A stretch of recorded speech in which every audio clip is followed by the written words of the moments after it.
प्यारे भक्तों, एक बड़ा ही मर्मस्पर्शी प्रसंग है। एक अति वृद्धा मैया थी। उनका जीवन केवल और केवल अपने ठाकुर जी के लिए था। प्रतिदिन बड़े ही भाव और अटूट निष्ठा से वे भगवान की सेवा करती थीं। कभी नियम से भोग लगाती तो कभी बड़े प्रेम से 56 भोग अर्पित करती।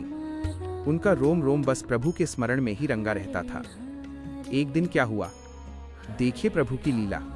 स्वयं लाला भगवान मैया के स्वप्न में पधारे और बड़े स्नेह से बोले, मैया, तुम मेरी बहुत सेवा करती हो, मुझे नित्य प्रतिदिन भोग लगाती हो, मैं तुम्हारी भक्ति से अति प्रसन्न हूँ। किंतु मैया, अब सावधान हो जाओ, इस धरा पर तुम्हारे जीवन के कुछ ही दिवस शेष रह गए हैं। शीघ्र ही तुम्हें मेरे निज धाम वैकुंठ धाम आना है। ये सुनते ही मैया स्तब्ध रह गईं, चकित रह गईं। तभी लाला ने भविष्य की एक चिंता जताई। वे बोले, मैया, मुझे एक बात का भय है। तुम्हारे वैकुंठ जाने के बाद तुम्हारे दूर दूर के रिश्तेदार यहाँ आ जुटेंगे। उनका मन मेरी सेवा में नहीं, बल्कि मंदिर में आने वाले चढ़ावे पर होगा।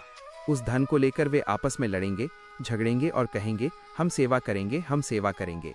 इससे यहाँ घोर अशांति फैलेगी। प्रभु ने मैया को समझाते हुए कहा, मैया, इससे उत्तम ये होगा कि तुम मेरे विग्रह को, मेरी सेवा को किसी सुयोग्य और पात्र व्यक्ति के हाथों में सौंप दो।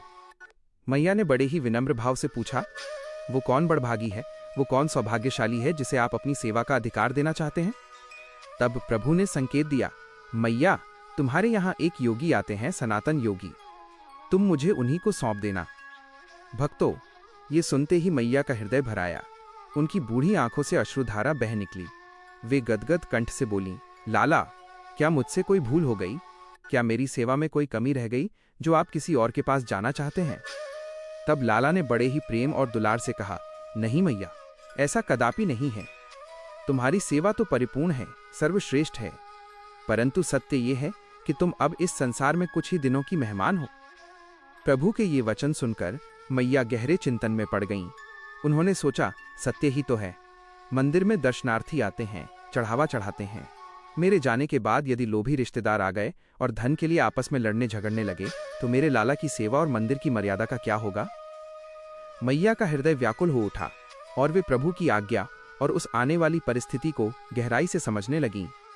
बोलिए वृंदावन बिहारी लाल की जय।